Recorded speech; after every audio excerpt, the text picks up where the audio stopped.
જય શ્રી કૃષ્ણ પૂજ્ય શ્યામભાઈ, જય શ્રી કૃષ્ણ. જય શ્રી કૃષ્ણ. જય શ્રી કૃષ્ણ. ખૂબ ખૂબ આભાર, ખૂબ ખૂબ આનંદ થયો આપના દર્શન કરીને. અને આપની જો અનુમતિ હોય તો આપનું સ્વાગત કરીને પછી આપ આગળ સત્સંગ વધારશો. જય શ્રી કૃષ્ણ. આપણે મંગલાચરણથી શરૂ કરીશું.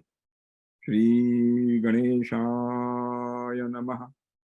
શ્રી સરસ્વત્यै નમઃ. શ્રી ગુરુભ્યો નમઃ. ઓમ નમો ભગવતે વાસુદેવાય.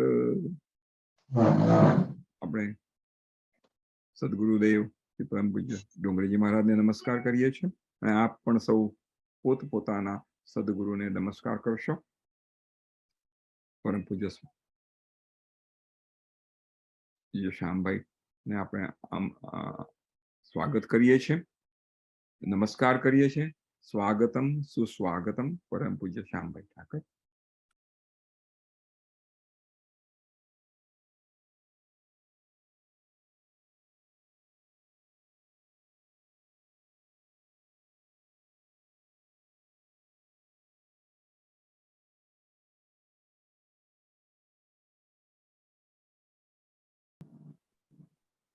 તો આપણે ખૂબ જ નસીબદાર છીએ, ભગવત કૃપા છે આપણી પર, સદગુરુ કૃપા, પરમ પૂજ્ય શ્રી ભાઈશ્રીની કૃપા અને પૂજ્ય શ્રી શ્યામભાઈની કૃપા છે કે આપણને આજે આ સુંદર સત્સંગનો લાભ મળવાનો છે.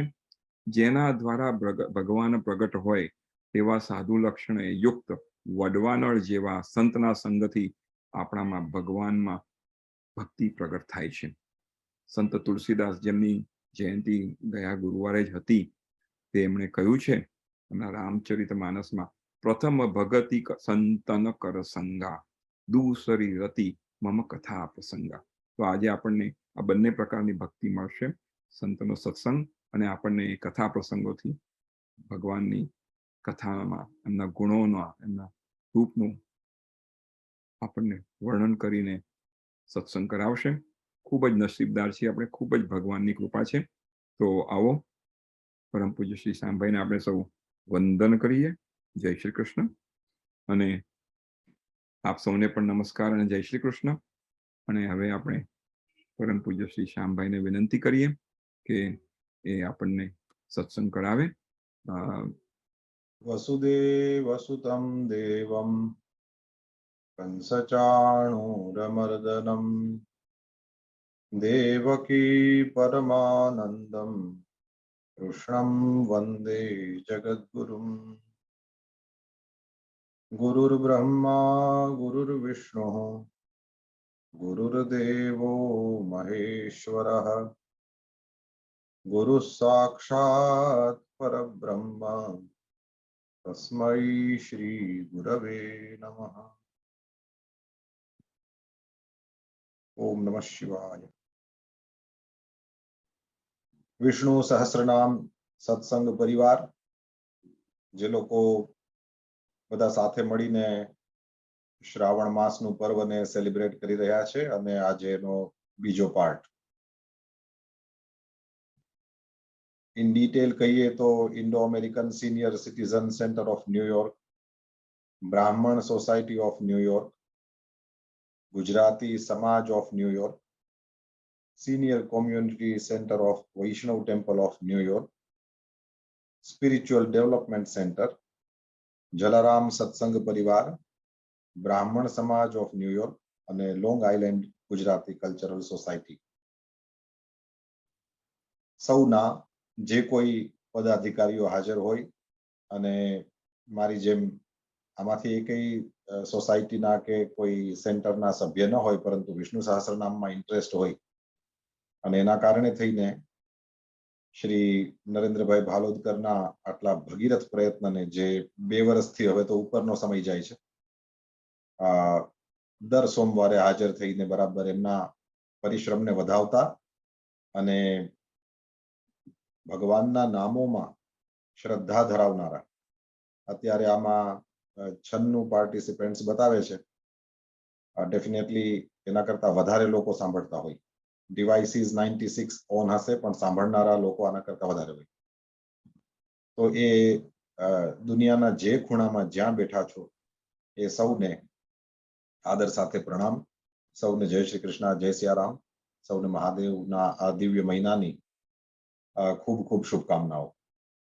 વિષ્ણુ સહસ્ત્ર નામની આ પ્રવૃત્તિ એની સાથે આ ત્રીજી વખત પ્રવચનનો લાભ મળે છે. મને સ્મરણ છે કે જે રીતે પહેલી વખત જ નરેન્દ્રભાઈએ મારી સાથે વાત કરીને એ રીતે કહ્યું કે આ રીતના આપણે પ્રવચનને બધું ગોઠવીએ, તો એ પ્રવૃત્તિ વિશે સાંભળીને જ એટલા બધા ગૂઝ બમ્પ્સ કહીએ ને એવું થઈ ગયેલું કે એમ થયું કે આવી પ્રવૃત્તિ સાથે જો આપણે કોઈ રીતે સેવામાં જોડાઈ શકાતું હોય તો એ લાભ જરૂર લેવો જોઈએ. તો બસ એવા જ ભાવ સાથે આજે ત્રીજી વખત આપ સૌની સેવામાં ઉપસ્થિત છું. શિવ આરાધનાનું પર્વ છે અને તમારા આ સત્સંગનું નામ પણ તમે શ્રાવણ મહિનો છે એટલે શિવ આરાધના એ પ્રકારનું રાખ્યું છે. તો મને ખૂબ આનંદ છે કે વળી પાછો એક વખત પરમાત્માએ અવસર આપ્યો છે. બીજી કંઈ વધારે ફોર્માલિટી ન કરીને, કેમ કે મારી પાસે જે સમય છે એની અંદર હું આ વખત પૂરેપૂરો કોશિશ કરીશ કે આપણે પૂરું કરીએ. અને એટલા માટે થઈને હું સીધો જ વાત ઉપર આવી જાઉં તો જે આપણો વિષય છે રુદ્રાષ્ટકમ. આ નામ રુદ્ર વિશે ગવાયેલા 8 શ્લોકો એના ઉપરથી આવ્યું છે. તો રુદ્ર વિશે ગવાયેલા 8 શ્લોકો એ જેનું નામ રુદ્રાષ્ટકમ તરીકે પ્રસિદ્ધ છે એ રામચરિતમાનસમાં છે.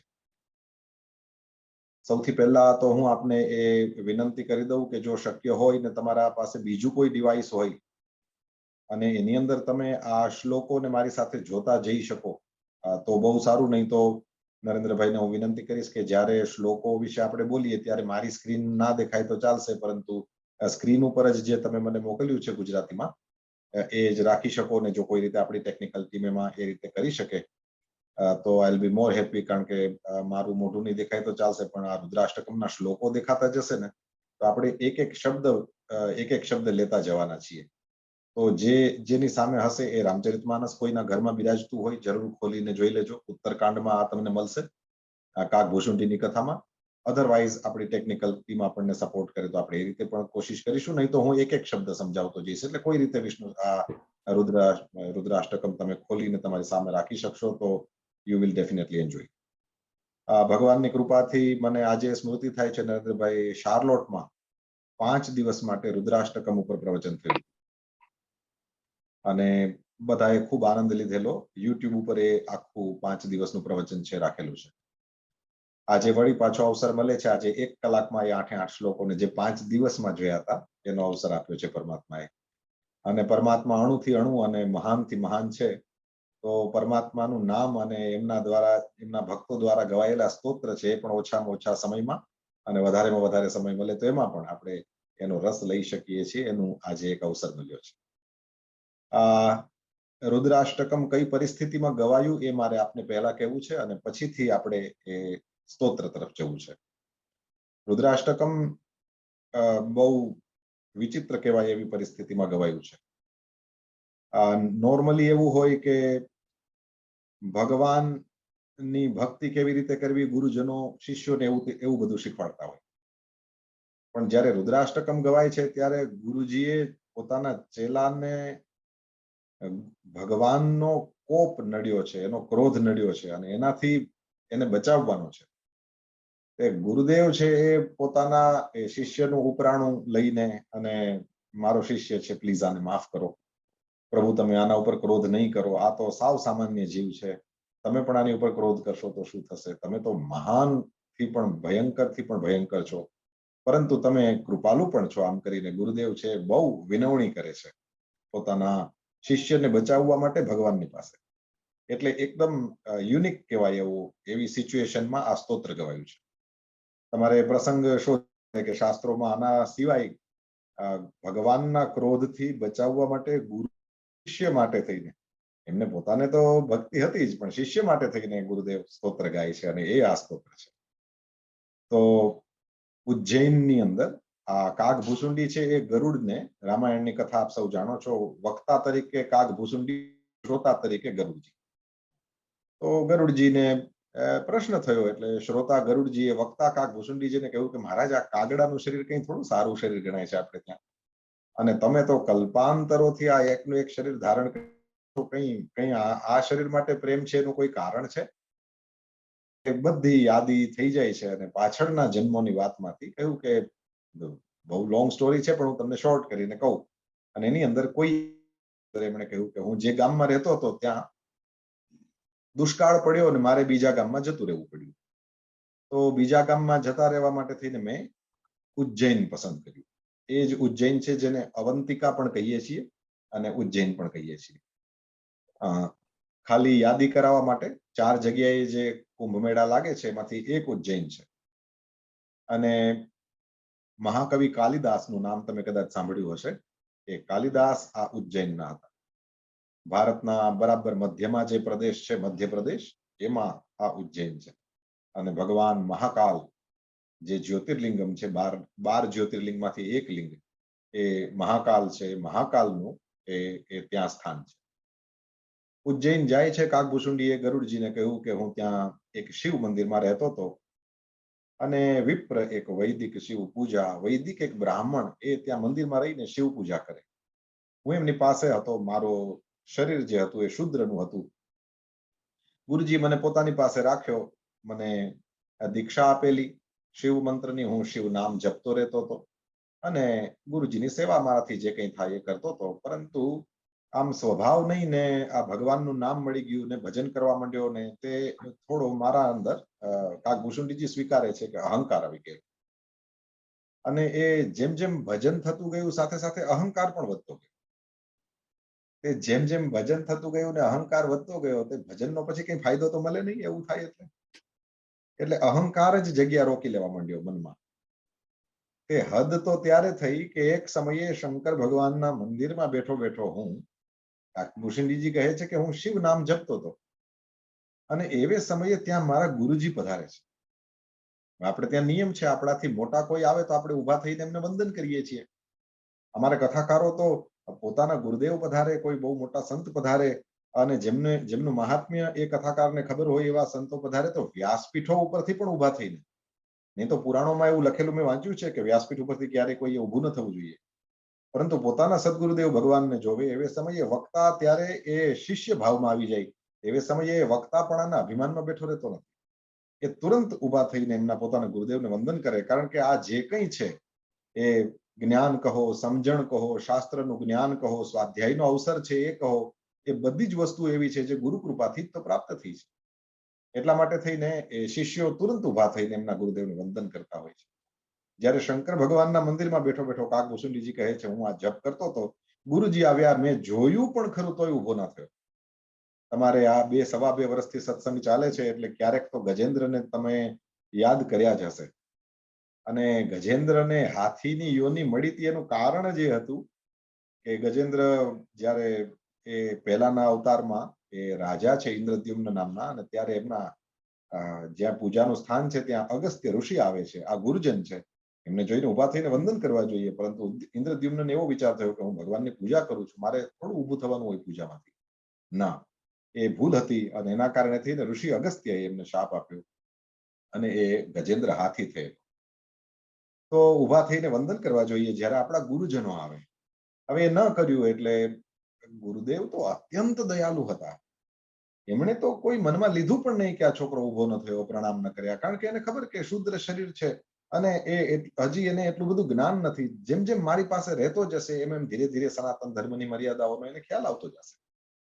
તો ગુરુજી તો કંઈ ન બોલ્યા, પરંતુ આ વેદ મર્યાદાનું ઉલ્લંઘન, આ ગુરુ શિષ્ય સંબંધની મર્યાદાનું ઉલ્લંઘન, રામચરિતમાનસમાં શબ્દ છે સહી નહીં શકે મહેશ. મહેશ્વર ભગવાન મહાદેવ એ શિવ એ સહન ન કરી શક્યા. કારણ કે મારી નજર સામે આવું અપમાન પોતાના ગુરુદેવનું, આ ગુરુ જ તો છે જેને તને મારા સ્વરૂપનો, મારા મંત્રનો એ બધો ઉપદેશ કર્યો છે, અને આ સ્થાનમાં તું રહે છે એનું કારણ જ તારા ગુરુદેવ ભગવાન છે. તો શિવજી સહન ન કરી શક્યા અને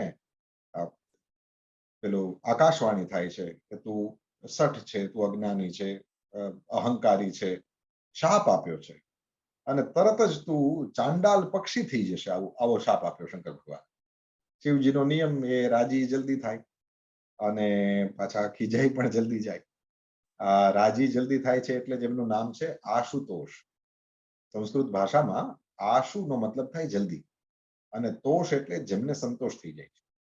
કેવલ જલની લોટી ચડાવી દો, કેવલ એક બીલીપત્ર ચડાવી દો, આ જે ક્યાંય કામ નથી લાગતું એ બધું શિવજીને કામ લાગે. સર્પ છે, વિષ છે, તમે જોશો ધતુરો છે, આકડો છે, શિવજીને આપણે આ બધી વસ્તુઓ ચડાવીએ.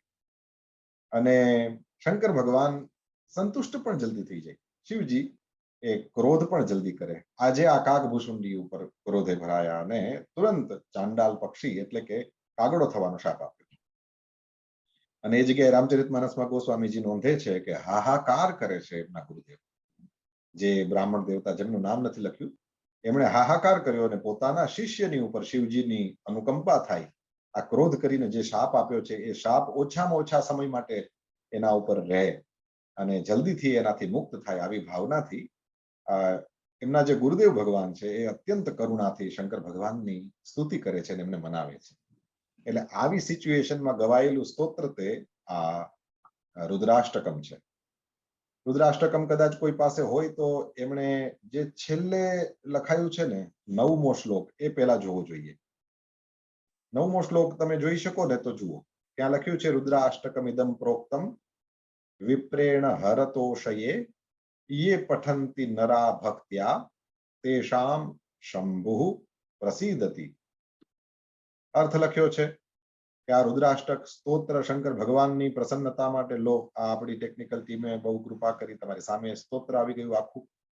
અને તમે એ છેલ્લા શ્લોકને જોઈ શકશો. કહે છે આ રુદ્રાષ્ટક સ્તોત્ર છે એ શંકર ભગવાનની પ્રસન્નતા માટે એક બ્રાહ્મણ દેવતાએ ગાયું છે. હરતોષયે એટલે શંકર ભગવાનને સંતોષ થાય એટલા માટે વિપ્રેણ એ બ્રાહ્મણે ગાયું છે.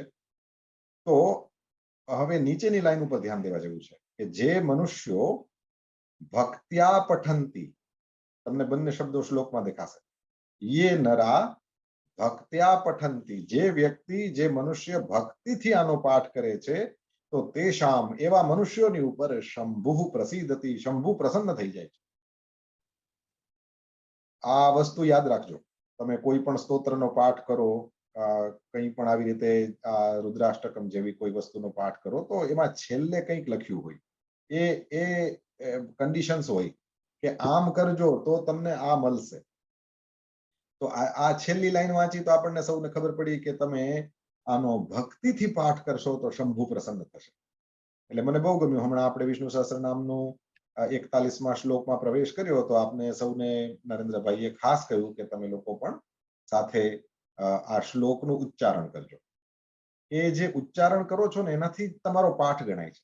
ભલે વિષ્ણુ સહસ્ત્રનામમાં પૂરી છૂટ છે. કીર્તનીય કેશવના આ બધા નામોને કોઈ વ્યક્તિ કીર્તન કરે કે શ્રવણ કરે, એ કીર્તન અને શ્રવણ બંનેની છૂટ છે. એટલે એને બધા ફળની પ્રાપ્તિ થશે જરૂર, પરંતુ તમે જ્યારે પાઠ કરો ત્યારે તમને વિશેષ આનંદ આવે, તમારી અંદર ભક્તિ ઉત્પન્ન થાય. તો હંમેશા કોઈ સ્તોત્રનો પાઠ કરો તો પાછળ જોઈ લેવાનું કે આની કન્ડિશન્સ શું છે. જો તમે એ પ્રમાણે કરો છો, જો યહ પડે હનુમાન ચાલીસા હોય સિદ્ધિ સાખી ગૌરીસા, જે વ્યક્તિ હનુમાન ચાલીસાને પડે, જે કોઈ વ્યક્તિ આનો પાઠ કરશે, વાંચશે, તો એની ઉપર શિવ જે ગૌરીશ છે એ સાક્ષી છે, શંકર ભગવાન સાક્ષી છે કે એને હોય સિદ્ધિ, એને સિદ્ધિની પ્રાપ્તિ થશે. તેવી રીતે દરેક વસ્તુમાં છેલ્લે છેલ્લે લખ્યું હોય છે કે કેવી રીતે આને વાંચવું જોઈએ. ચાહે શ્રીમદ ભાગવત, ચાહે શ્રી રામચરિતમાનસ, ચાહે ભગવદ્ ગીતા, ચાહે આવા રુદ્રાષ્ટકમ જેવા સ્તોત્રો, એમાં છેલ્લે લખ્યું હોય એ બહુ મહત્વનું હોય. આ એક વસ્તુ થોડી લંબાવીને મેં તમને એટલે કહી કે આ ગાંઠે બાંધી રાખજો. કોઈ પણ વસ્તુનો પાઠ કરો એમાં એના કરતાએ જ તમને શીખવાડ્યું હોય છે કે આમ કરજો, આને તો આમ ફળ મળશે. તો શંભુ પ્રસિદ્ધતિ, ભગવાન શંકર પ્રસન્ન થઈ જશે તમારા ઉપર. ક્યારે? એવું જે ભક્તિપૂર્વક આનો પાઠ કરે એના ઉપર શિવજી પ્રસન્ન થશે. તો આપણે ભક્તિપૂર્વક આ સ્તોત્રની અંદર ઉતરીએ. પ્રારંભ કર્યો છે નમામી શમીશાનમ, નમામી શમીશાન નિર્વાણ રૂપમ વિભુમ વ્યાપકમ બ્રહ્મ વેદ સ્વરૂપમ. કેટલું સુંદર પ્રારંભ જ ઈશાન ને નમામી થી કર્યો છે. ટેકનિકલ ટીમને વિનંતી કે આનો છેલ્લો શ્લોક પણ બતાવી દો એક વખત, જે આપણે હમણાં જોયો તો. હા, હવે જુઓ, આ મેં જે રુદ્રાષ્ટકમ ઇદમ વાળો શ્લોક બતાવ્યો ને એની ઉપરનો જુઓ, જ્યાં 44 લખ્યું છે ને એ જુઓ. ત્યાં છેલ્લા શબ્દ જુઓ, નમામીશ શંભો. અને પહેલા શ્લોકમાં પણ જુઓ નમામીશ. એટલે આ ઈશને નમામી વંદન કરીને જ પ્રારંભ કરે છે અને પાછું એ જ નામથી પૂરું કરશે. આ એક વસ્તુ જોવા જેવી હતી, એટલે મેં આપની સામે રાખી. તો પ્રારંભ કરીએ, નમામી શમીશાનમ. ઈશમ નમામી અને ઈશાનમ અપી નમામી. હું ઈશને વંદન કરું છું અને ઈશાનને વંદન કરું છું. આ ઈશ એટલે ઈશ્વર, ઈશ્વર એટલે જે સમર્થ હોય એને ઈશ્વર કહેવાય. આમ તો ઈશ્વર શબ્દથી વિષ્ણુનો, બ્રહ્માનો અને બીજા બીજા આપણા દેવતાઓનો બોધ પણ થાય. આપણે બધાને ઈશ્વર કહી શકીએ, કારણ કે એ સમર્થ છે. પરંતુ જેટલો મારો નાનકડો સ્વાધ્યાય છે તદનુસાર ઈશ્વર શબ્દનો મુખ્ય અર્થ શિવ જ થાય છે. એટલે એમણે પ્રારંભ જ ઈશ શબ્દથી કર્યો છે. હે ઈશ, અથવા ઈશ અને ઈશ્વર બંને એક જ કહેવાય.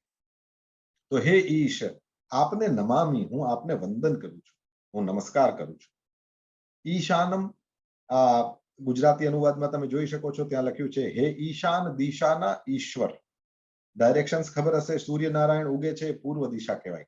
એ પૂર્વ દિશાના અધિપતિ, એનું નામ ઇન્દ્ર છે. પછી કોર્નરમાં આવો એટલે ત્યાં અગ્નિ ખૂણો કહેવાય, એ અગ્નિના દેવ અગ્નિ જ છે. પછી હજી જમણી બાજુ આગળ પરિક્રમા કરતા હોય એવી રીતે આગળ વધો તો દક્ષિણ દિશા આવે. સૂર્ય તરફ મોઢું રાખો જ્યારે ઉગે ત્યારે, તો દક્ષિણ દિશા આવે આપણા જમણા હાથે. એના દેવ યમરાજા છે. પછીનો જે કોર્નર છે એ નૈઋત્ય છે, એના દેવ નિવૃત્તિ છે. પછી બરાબર આપણી પાછળ આવે, જ્યારે સૂર્યને આપણે મોઢું કર્યું એ તરફ મોઢું હોય ત્યારે પાછળ આવે એ પશ્ચિમ દિશા કહેવાય, એના વરુણ દેવતા છે. પછી આપણા ડાબા હાથનો જે ખૂણો થાય તે એ બાજુના જે દેવ છે એ વાયવ્ય ખૂણો છે, એના દેવ વાયુ છે. પછી આપણા ડાબા હાથે ઉત્તર દિશા આવે, એના અધિપતિ દેવતા કુબેર છે.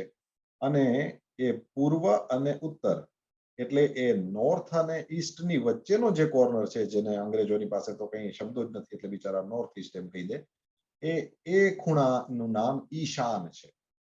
એટલે શંકર ભગવાનના પણ મુખ્ય 5 નામોમાં એક ઈશાન છે, અને એ ઈશાન દિશાના ઈશ્વર છે. એટલે ઈશમ ઈશાનમ નમામી, હું એ ઈશ્વરને અને જે ઈશાન દિશાના ઈશ્વર છે એમને વંદન કરું છું. પ્રભુ આપનું સ્વરૂપ કેવું છે? એવું તમે નિર્વાણ રૂપ છો. નિર્વાણનું સ્વરૂપ છે આપણે સૌ જાણીએ છીએ. સર્જનની જવાબદારી બ્રહ્માજીની છે, પાલનની જવાબદારી વિષ્ણુ ભગવાનની છે, જ્યારે નિર્વાણ મોક્ષની જવાબદારી ભગવાન મહાદેવની છે. તો કાશીમાં લોકો મોક્ષની પ્રાપ્તિ કરવી હોય ત્યારે કાશીમાં જઈને ત્યાં ઘણી વખત ઘણા લોકો પોતાનું શરીર છોડતા હોય છે. તો એવી આપણે ત્યાં માન્યતા અને આપણો દ્રઢ વિશ્વાસ છે કે જે કોઈ વ્યક્તિનું શરીર છૂટે છે કાશીમાં, એવે સમયે સાક્ષાત ભગવાન મહાદેવ આવે છે અને એના કાનમાં રામ મંત્રનું ઉચ્ચારણ કરે છે. શ્રી રામકૃષ્ણ પરમહંસ દેવની જે જીવની છે એમાં તમે જોશો તો એ જ્યારે કાશી ગયા હતા એ સમયે એ આસપાસ રહેલા એ બધાને કહેતા હતા, જુઓ જુઓ જુઓ જુઓ, શંકર ભગવાન બધાના કાનમાં રામ રામ બોલે છે.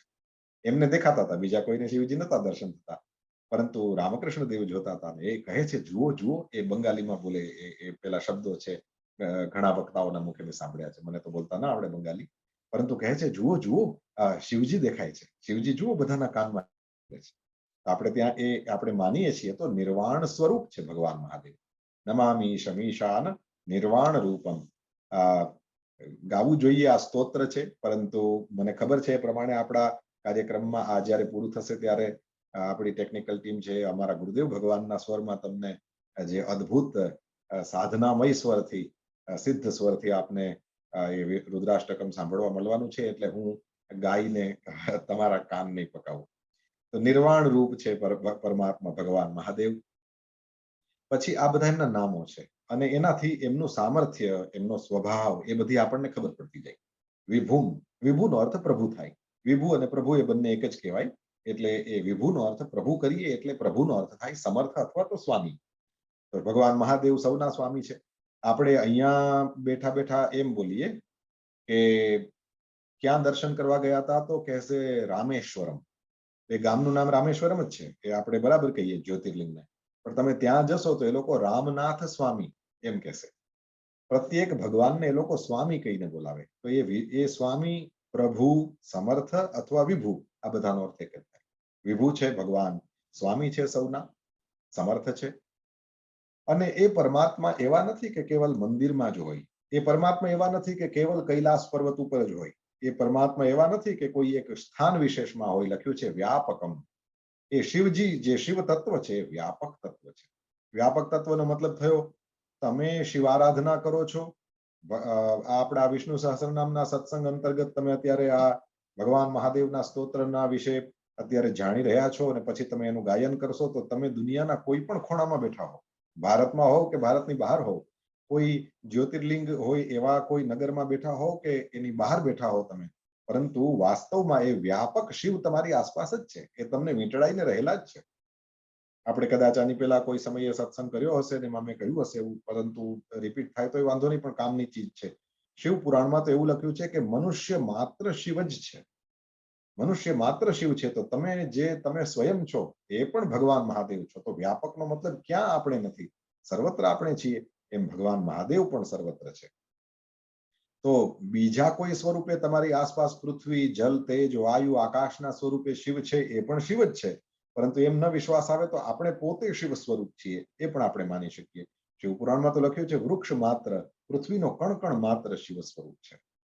તો વ્યાપક છે પરમાત્મા, અને એ વ્યાપક તત્વ તો એ છે, વ્યાપક એને કહેવાય જે બ્રહ્મ છે, મતલબ જે બધાને રોકીને બેઠું છે એને બ્રહ્મ કહેવાય.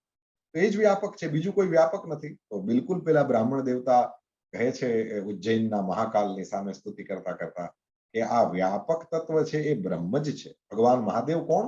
એવું ભગવાન મહાદેવ સાક્ષાત બ્રહ્મ સ્વરૂપ છે, અને એ બ્રહ્મ સ્વરૂપ ભગવાન મહાદેવ વેદ સ્વરૂપમ, વેદ સ્વરૂપ. આપણને આશ્ચર્ય થાય, ભગવાન મહાદેવ વેદનું સ્વરૂપ છે, બિલકુલ સત્ય છે. સમસ્ત વિદ્યાઓ વેદમાંથી જ નીકળી છે, સમસ્ત ધર્મો એનું સાક્ષાત મૂળ હોય તો એ ભગવાન મહાદેવ જ છે. કાશી આપણે ત્યાં જોઈએ છીએ કે વિદ્યાનું મુખ્ય કેન્દ્ર છે, અને વેદો સમસ્ત વિદ્યાઓનું મૂળ ગણાય છે. તો સમસ્ત વિદ્યાઓ વેદોમાંથી નીકળેલી, અને ભગવાન મહાદેવ એની કોઈ આરાધના કરે તો સમસ્ત પ્રકારની વિદ્યાઓ એમને પ્રાપ્ત થાય છે.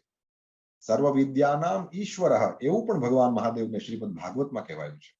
ઈશાનઃ સર્વ વિદ્યાનામ ઈશ્વરઃ સર્વદેહિનામ, આવો એક મંત્ર પણ છે રુદ્રાષ્ટાધ્યાયમાં, અને શ્રીમદ ભાગવતમાં આવો એક શ્લોક પણ. તો સર્વ વિદ્યાનામ ઈશ્વર, એ સમસ્ત વિદ્યાઓના સ્વામી છે ભગવાન મહાદેવ. એટલા માટે કાશીને જુઓ તો એ વિદ્યાનું મુખ્ય કેન્દ્ર છે. તો વેદ સ્વરૂપમ, સાક્ષાત વેદ જ છે ભગવાન મહાદેવ. હવે આગળની લાઈન જોઈએ, નિજમ. અહીંયા અર્થ કર્યો છે આત્મ સ્વરૂપ, બરાબર છે. નિજનો મતલબ એ આ જેમ પોતે પોતાના સ્વત્વમાં રહેતો હોય તો એને નિજતામાં રહે છે એમ કહીએ છીએ આપણે. તો એ રીતે આત્મ સ્વરૂપ અર્થ પણ બરાબર છે, પણ નિજનો એક અર્થ તમે જોયું હશે પોતાનું, એવું પણ થાય એને. આ કોનું છે? તો એ મારું પોતાનું છે એમ કહીએ ને, એના માટે થઈને સંસ્કૃતમાં નિજ શબ્દ છે. તમે હિન્દીમાં નિજી શબ્દ સાંભળ્યો હશે, નિજી, એનો મતલબ જ થાય પોતાનું, જે પ્રાઇવેટ છે તેવું.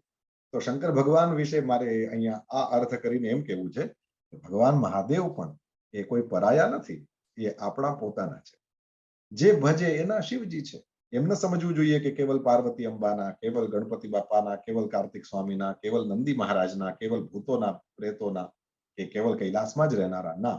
જે ભજે એના માટે થઈને નિજમ, એ પોતાના છે શિવજી. તમે એના ઉપર તમારું, અરે ભગવાન સિવાય આપણું કોઈ છે નહીં. જે આ મારા છે એવો માલિકી ભાવ, એ બ્રહ્મલીન સ્વામી રામસુખદાસજી મહારાજ જેવું કહેતા કે ભગવાન સિવાય ક્યાંય આ દાવો ચાલે એમ નથી. કેવલ પરમાત્મા જ આપણા છે, અને આપણે કેવલ પરમાત્માના જ છીએ. તો નિજમ, એ વાત યાદ આવે આપણને. નિજ એટલે આપણા પોતાના છે, આત્મ સ્વરૂપ છે. એ પરમાત્મા સંસારમાં ક્યાંય પણ લેપાતા નથી, કારણ કે સંસાર 3 ગુણોનો બનેલો છે, સત્વગુણ, રજોગુણ, તમોગુણ. અને એ ભગવાન છે તે આ નિર્ગુણ છે, મતલબ કે બિયોન્ડ ઓફ ઓલ ધીસ ગુણાસ. એટલે એ નિર્ગુણનો મતલબ ગુણ વગરના એવો નહીં કરવાનો. નિર્ગુણનો મતલબ થશે એ 3 ગુણોથી ઉપર ઉઠેલા છે. નિર્વિકલ્પમ, ભગવાન મહાદેવનો કોઈ બીજો વિકલ્પ નહીં. એ મહાદેવથી થાય એ મહાદેવથી જ થાય. નિર્વિકલ્પ છે ભગવાન મહાદેવ, આપણી ભાષામાં આપણે અર્થ કરીએ તો. નહીં તો નિર્વિકલ્પનો મતલબ એ જ છે કે જેમના એ સમાધિ અવસ્થામાં, જેમના સ્વરૂપની અંદર બીજી કોઈ બાબતો વચ્ચે આવી શકતી નથી. એ સતત એ પોતાના એ આનંદમય સ્વરૂપમાં બિરાજતા હોય છે. અને નિરીહમ, ઈહા શબ્દના 2 અર્થ થાય. એક ઈહા એટલે થાય ઈચ્છા, જે અહીંયા આપણે લખેલું વાંચીએ છીએ ઈચ્છા રહિત. અને બીજો અર્થ થાય ચેષ્ટા, જે કશું કરતા નથી અને જેને કહેવાયની ઈચ્છા નથી તે. ભગવાન મહાદેવ એ જ્યાં બેઠા છે, જેમ બેઠા છે, મસ્ત છે. કોઈ આવીને પાણી ચડાવી જાય, શિવજી એવા ને એવા. કોઈ આવીને પછી દૂધ ચડાવી જાય, પછી ત્રીજો આવે એ બીલીપત્ર ચડાવી જાય, ચોથો આવે એ ધોતીઓ ઓઢાડી જાય, પાંચમો આવે એ માથા ઉપર એક બિલ્લો મૂકી જાય, બિલાનું ફળ મૂકી જાય, ચોથો આવે એ બધું હટાવીને પછી વળી પાછી ગાગરથી શિવલિંગને સાફ કરે. તમે જોયું ભગવાન મહાદેવ એવા ને એવા નિરીહમ, કોઈ ચેષ્ટા નહીં. જેને જેમ મજા આવે એમ આવો, તમારે જેમ પૂજા કરવી હોય એમ કરો, પછી પાછા મંદિર સાફ કર્યા વિના એવું ને એવું ગંદુ છોડીને જતા રહો. શિવજી જેમ બેઠા છે. તમે આ દુનિયામાં લાખો શિવલિંગ છે, પણ કોઈ પણ શિવલિંગને તમે હલતું ચલતું કે ભાઈ મને તું આ પાણી ઠંડુ ના નાખ એમ નથી કહેતા કોઈ. શંકર ભગવાન કહે છે તને મજા આવે એમ તને, મારી આસપાસ તો ભૂતો પ્રેતો મેં રાખ્યા છે તો એનાથી તો તું સારો છે. એટલે એક કથા તો એવી છે કે એક ચોર એક મંદિરમાં ચોરી કરવા માટે જાય છે. કેમ મંદિરમાં ઘૂસ્યો? મંદિરમાં તો નોર્મલી કોઈ જાય નહીં. એવું એટલા માટે કે તે દિવસે એને કંઈ મળ્યું નહોતું ને એને એમ થયું કે હું ઘરે ખાલી હાથે તો જઈશ નહીં, આ મંદિરમાં જઈને કંઈક ચોરી કરવા. શંકર ભગવાનનું મંદિર હતું, એમાં કંઈ એવું હતું જ નહીં કે તાળું મારવું જોઈએ.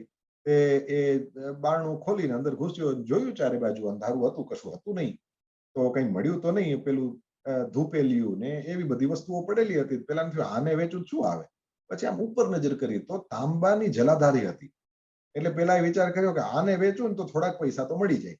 એટલે આમ ઠેકડા મારે, પરંતુ પહોંચ્યો નહીં ત્યાં સુધી. એટલે પછી આજુબાજુ વિચાર કર્યો કે કંઈક ચડવાનું થાય તો કંઈક મળી જાય તો સારું. પણ ત્યાં શિવ મંદિરમાં અંદર ટેબલ ક્યાંથી હોય? તે હવે આને થોડી અક્કલ હોય કે આ શિવલિંગ છે. તે એ શિવલિંગ ઉપર ચડી ગયો અને પેલી જલાધારી ઉતારવા જાય ત્યાં તો કર્પૂર ગૌરમ કરુણાવતારમ સંસાર સારમ ભુજગેન્દ્ર હારમ, મંદિરમાં પ્રકાશ પ્રકાશ ને ધૂપ નીકળવા માંડ્યો ને આપણે ફિલ્મોમાં જોઈએ એવું બધું. પેલા ધુમાડાના ગોટે ગોટા ને એમાંથી સાક્ષાત શિવ પ્રગટ થયા. આવડો આ તો ઠરી ગયો. એને એમ કે અંદર કોઈ નથી એટલે જલાધારી લેવા માટે થઈને અંદર ઘૂસ્યો હતો. અને એને એમ કે લે આ તો અહીંયા અંદર બેઠા હોય છે. એટલે અતિશય ગભરાઈ ગયો. કોઈ દી જિંદગીમાં પાછો મંદિરમાં પગ ન મૂકું, આજનો દી જવા દો, એક જીવતો જવા દો. તમારી પાસે ત્રિશુલ છે હું જોઉં છું, અને તમારી પાસે ત્રીજી આંખ છે એ પણ હું જોઉં છું. તમે તો મૃત્યુના જ દેવતા છો પ્રભુ, મારી ઉપર દયા કરો. તમે નિર્વાણ રૂપ છો, મારું નિર્વાણ કરી નાખશો. મને આજનો દી છોડી દો. અરે શંકર ભગવાને કીધું એમ નહીં. તો કીધું માંગ, હું તારી ઉપર રાજી છું. પેલા કહ્યું મહારાજ તમે મારી ઉપર રાજી છો? એવું હા, હું તારા ઉપર બહુ ખુશ છું, તને જોઈએ તે માંગી લે. અરે પેલા કહ્યું મહારાજ તમે મને જરાક વિચાર તો કરો, મેં લાઈફમાં કોઈ દિવસ મંદિરમાં પગ નથી મૂક્યો, કોઈ દી બીલીપત્ર નહીં, લોટો જલ ચડાવ્યું નથી મેં, કોઈ કઈ તમારી સેવા પૂજા. અરે કીધું છોડ, બધા લોટો ચડાવવા વાળા ને બીલીપત્ર વાળા બીજા આવે છે, મારે એ ચિંતા નથી, તું માંગી લે બસ. પણ પેલા કીધું મને કઈક આમ સમજાવવું તો જોઈએ ને, તમે શેના કારણે પ્રસન્ન થઈ ગયા? ત્યારે શિવજીએ કહ્યું કે ધોતીઓ ચડાવવા વાળા, દૂધ દહીં મધ અને ખાંડ ચડાવવા વાળા, તેલથી અભિષેક કરનારાઓ, જલથી અભિષેક કરનારાઓ અને સોનાના ચાંદીના બીલીપત્ર ચડાવનારાઓ ઘણાય જોયા, પણ પોતે ચડી ગયો હોય એવો મેં કોઈ દિવસ કોઈ જોયો નથી. તું તો સ્વયં મને સમર્પિત. હવે ચોરી કરવા માટે ચડ્યો હતો. અને શંકર ભગવાન એવા ભોળાનાથ છે કે એમણે એમ સમજી લીધું કે આ તો ખુદ મને સમર્પિત થઈ ગયો છે. અને ભગવાન મહાદેવ જે હતા એમને તો એમણે પછી એમને વરદાન આપ્યું ને એને ભક્ત બનાવી લીધો પોતાનો. તો ભગવાન મહાદેવ કહે છે મારી આસપાસ તો ભૂતો પ્રેતો રાખ્યા છે, તું તો એનાથી તો ક્યાંય સારો છે, તું તારે વાંધો નહીં આવી જા, મને વાંધો નથી. નિરીહમ, તમે એ જલ ચડાવશો, દૂધ દહીં ચડાવશો. શંકર ભગવાન એવા પોતાની નિશ્ચેષ્ટ સ્થિતિમાં કોઈ ઈચ્છા વગરના એ જ્યાં જેમ શિવલિંગ છે આપ જોઈ શકો છો કે એવા ને એવા બેઠા રહે છે. અને એનો અર્થ એવો ન કરે કોઈ કે જડ છે. જોયું આગળનો શબ્દ ચિદાકાશમ, પરમાત્મા ચેતન સ્વરૂપ છે, આકાશ સ્વરૂપ છે. આહા, ચેતન સ્વરૂપ છે એટલે આપણે શિવલિંગની અંદર કોઈ હલતું ચલતું નથી જોતા, એનો મતલબ એવો નથી થતો કે એ કઈ નથી ત્યાં. ના, છે, ચેતન સ્વરૂપ છે. એટલે જેમ પેલા ચોરને દર્શન આપ્યા એવી રીતે બીજા બધાને પણ દર્શન થઈ શકે છે. એવા અનેકો ભક્તોની કથા આપણે શિવ પુરાણમાં, લિંગ પુરાણમાં અને બીજી જગ્યાએ જોઈએ જ છીએ કે જેની અંદર શંકર ભગવાને કોઈને દર્શન આપ્યા હોય. ભાગવતની વાત કરું તો માર્કંડેય મુનિને દર્શન આપ્યા છે, નાભાગને દર્શન આપ્યા છે, દક્ષને દર્શન આપ્યા છે. એવા અનેક લોકોને દર્શન થયા છે ભગવાન મહાદેવના. તો ચેતન સ્વરૂપ છે એ દૈવત આપણી સામે આવી શકે છે એવું છે. આકાશ રૂપ છે. આકાશ રૂપનો મતલબ વ્યાપક છે. જે ઉપરની લાઈનમાં વ્યાપક શબ્દ આવ્યો તો એ જ આકાશ સ્વરૂપ છે. આકાશનો મતલબ ખાલી જગ્યા થાય, સ્પેસ. હવે ખાલી જગ્યા જ્યાં છે ત્યાં શિવ છે. એવા સ્વરૂપે છે પરમાત્મા. અને પછી કહ્યું છે આકાશ વાસમ. તો ચિદાકાશમાં પણ આકાશ શબ્દ છે અને પછી પાછો આકાશ વાસમમાં પણ તમે આકાશ શબ્દ જોઈ શકો છો. તો એ આકાશના જ જેમણે લુગડા પહેર્યા છે, એટલે કે બીજા અલગથી કોઈ વસ્ત્રો ધારણ કરતા નથી, જે દિગંબર રહે છે, એવો અર્થ પણ થાય. અને બીજો અર્થ એવો થાય કે વસ્ત્ર તો એને કહેવાય જે ઢાંકે. આજે આ જભ્ભો મેં પહેર્યો છે, આ ઉપરનું મારા ખભા ઉપર મેં મૂકેલું છે, તો આ મને ઢાંકે છે, મારા શરીરને દેખાવા દેતું નથી. આપણે મર્યાદા માટે એ કરીએ છીએ, લોકલજ્જા નિવારણ માટે આવી રીતના વસ્ત્ર ધારણ કરીએ છીએ. તો ભગવાન મહાદેવ છે એ જેમ કપડું ઢાંકી દે આપણને, એમ ભગવાન આકાશ વાસમ એટલે આકાશને પણ ઢાંકી દેનારા, એનાથી પણ મોટા, એનાથી પણ વિસ્તૃત છે, એમ આપણે કહી શકીએ. તો એવા પરમાત્મા જે ઈશાન દિશાના ઈશ્વર, મોક્ષ સ્વરૂપ, વિભુ, વ્યાપક, બ્રહ્મ તથા વેદ સ્વરૂપ છે, એમને વંદન કરીએ. આત્મ સ્વરૂપ, માયિક ગુણોથી રહિત, નિર્વિકલ્પ, ઈચ્છા રહિત, ચેતન, આકાશ સ્વરૂપ અને આકાશરૂપ વસ્ત્રવાળા એ ભગવાન મહાદેવને કહે છે હું આપને ભજું છું. બીજા શ્લોકમાં કહ્યું નિરાકાર મોંકાર મૂલમ તુરીયમ ગિરા જ્ઞાન ગોતીતમીશમ ગિરીશમ करालम महाकाल कालम कृपालम गुणागार संसार पारम नतो. भगवान महादेव केवा निराकार, एमनो कोई आकार नहीं. ओंकारનું પણ મૂળ, ઓંકાર આપણા બધાનું મૂળ છે. તમે શીખ ભાઈઓને બોલતા સાંભળ્યા હશે એક ઓંકાર. તો એ એકમાત્ર ઓંકાર હતો જેનાથી આ બધું થયું છે. પરંતુ ભગવાન મહાદેવને પેલા ભૂદેવ એ પોતાના શિષ્યને ક્ષમા કરો એવી ભાવનાથી જે સ્તોત્ર ગાય છે એની અંદર કહે છે પ્રભુ તમે તો ઓમકાર મૂલમ છો. આના બંને અર્થ કરી શકો, ઓમકાર સ્વરૂપ છો અને બધાના મૂળ છો એમ પણ કરી શકાય, અથવા તો ઓમકારનો મૂળ છો એ થઈ શકે. તુરિયમ, તુરિયમનો મતલબ થાય ચોથા.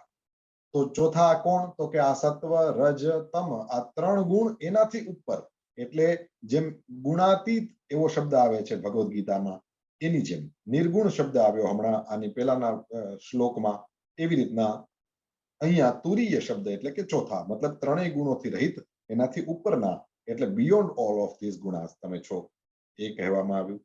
હવે કહે છે મહારાજ તમે ગિરા જ્ઞાન ગોતીત એવી રીતે છો. ગિરાથી અતીત, જ્ઞાનથી અતીત અને ગોથી પણ અતીત. ગિરા શબ્દનો મતલબ થાય વાણી. કોઈને ત્યાં દીકરીનો જન્મ થાય તો ગિરા નામ રાખી શકાય જો કુંભ રાશિ આવે. વાણી એ ગિરા, વાણી એટલે કે વાણીથી ભગવાન મહાદેવ અતીત છે. આપણે લોકો વાણીથી અત્યારે એમની સ્તુતિ કરીએ છીએ, પરંતુ વાણીની પકડમાં આવી જાય એવું એ તત્વ નથી. વાણીથી ક્યાંય ઉપર છે. એવી જ રીતે વાણી તો જેટલું જ્ઞાન હોય એવી બોલાતી હોય, પરંતુ ભગવાન મહાદેવ તો જ્ઞાનથી પણ અતીત છે. ભગવાન મહાદેવ જ્ઞાનથી પણ ઉપર છે. મતલબ કે જ્ઞાનની પણ પકડમાં આવતા નથી, કારણ કે આપણું જ્ઞાન કેટલું ને વાત કેટલી. અને ભગવાન મહાદેવ જે સાક્ષાત વેદ સ્વરૂપ છે, તો એ કોઈ વેદ મૂર્તિ એવા મહાન પવિત્ર બ્રાહ્મણ હોય તો એની પકડમાં ભગવાન મહાદેવ ના આવે, કારણ કે જ્ઞાન અનંત છે. સત્યમ જ્ઞાનમ અનંતમ બ્રહ્મ, આપણે ત્યાં એવું કહેવાયું છે. તો બ્રહ્મ તત્વ કેવું છે? કહ્યું એ સત્ય સ્વરૂપ, જ્ઞાન સ્વરૂપ, અનંત છે, એવું બ્રહ્મ તત્વ છે. તો વાણીના પકડમાં પણ ભગવાન મહાદેવ ના આવે, જ્ઞાનની પકડમાં પણ ના આવે, અને ઇન્દ્રિયોની પકડમાં પણ ભગવાન મહાદેવ આવતા નથી. આંખો એમને ન જોઈ શકે, એમની કૃપાથી આપણી આંખો બીજું બધું જોઈ શકે. વાણી એમનું વર્ણન ન કરી શકે, એમની કૃપાથી વાણી બીજી વસ્તુઓનું વર્ણન કરી શકે. આ ભગવાન મહાદેવનું સ્વરૂપ છે.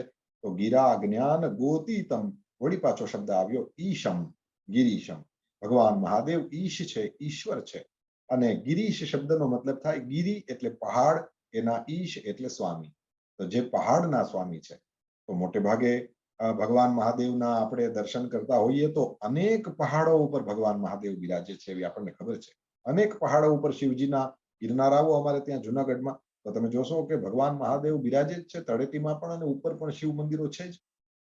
પરંતુ મુખ્ય જે પર્વત જેના ઉપર ભગવાન મહાદેવનો આપણે નિવાસ માનીએ છીએ તે કૈલાસ છે. એટલે અહીંયા અનુવાદમાં લખ્યું છે કૈલાસ પર્વતના પતિ. ભગવાન મહાદેવ કેવા? બીજી લાઈનમાં લખ્યું છે કરાલમ અને મહાકાલ કાલમ. ભગવાન મહાદેવ કરાલ, એની અંદર જ આગળ વી શબ્દ લગાડીને આપણે વિકરાલ બોલીએ છીએ. વિકરાલ એટલે ભયંકર. ભગવાન મહાદેવ એ કેવલ સૌમ્ય સ્વરૂપ વાળા જ નથી, જરૂરત પડે ત્યારે વિકરાલ પણ થઈ જતા હોય છે. અને વિકરાલ એટલે કેવા? એવું જે મહાકાલ છે, જે કાલને પણ ખાઈ જાય છે એવો એ મહાકાલ છે. તો એ મહાકાલના પણ કાલ છે એટલે સર્વના સ્વામી છે. તો એ વિકરાલ કેવા કયું મહાકાળના પણ કાલ. પરંતુ આપણે ચિંતા કરવાની જરૂરત નથી. ભગવાન મહાદેવની સ્તુતિ કરતા ઓલા ભૂદેવ કહે છે કે તમે કરાલ છો, વિકરાલ છો, મહાકાલના પણ કાલ છો, પણ મને પાકી ખબર છે, હું આટલા વર્ષોથી તમારા મંદિરમાં સેવા પૂજા કરું છું, એટલે મને ખબર છે તમે કૃપાલમ, તમે કૃપાળુ પણ છો. તમે ગુણાગાર, આગાર શબ્દનો મતલબ થાય એક સ્ટોરેજ, એક કોષ, જ્યાં બહુ બધું એ વસ્તુ મળતી હોય. એ તમે મહારાષ્ટ્રમાં મુંબઈમાં જે જગ્યાએ લોકલ બસના બસ સ્ટેશન હોય ને ત્યાં જોશો ને તો લખ્યું હશે આગાર. એ આગાર શબ્દ જ અહીંયા છે ગુણાગારમાં, ગુણ અને આગાર. તો તમે જોયું ત્યાં બસોનું સ્ટેન્ડ છે એટલે ઘણી બધી બસો ત્યાં છે. એમ ગુણાગારનો મતલબ પ્રભુ તમારામાં કોઈ એક કે બે ગુણ નથી, તમે તો ગુણાગાર છો, એટલે કે તમારી અંદર બહુ બધા ગુણો છે, તમે ગુણોના ધામ છો એવા. અને સંસાર પારમ નતોહમ, જે સંસારની પાર રહેલા છે એવા હે પ્રભુ અહમ નતઃ, હું આપને વંદન કરું છું, હું આપને નમસ્કાર કરું છું. ભગવાન મહાદેવના દિવ્ય દેહનું વર્ણન કરે છે ત્રીજા શ્લોકમાં. તુષારાદ્રી સંકાશ ગૌરમ, તુષારનો અદ્રી, તુષાર એટલે બરફ થાય, બરફનો પહાડ એટલે હિમાલય. બીજા બધા છે, અમેરિકા વાળા કહે છે કે અમારે ત્યાં બહુ બધા છે, એવરેસ્ટ થી માંડીને હિમાલય તો જે એ તરફ દેખાય છે જ, પણ એના સિવાય પણ દુનિયામાં ઉત્તર ધ્રુવમાં, દક્ષિણ ધ્રુવમાં અને બીજા બધા દેશોમાં બહુ બધા છે.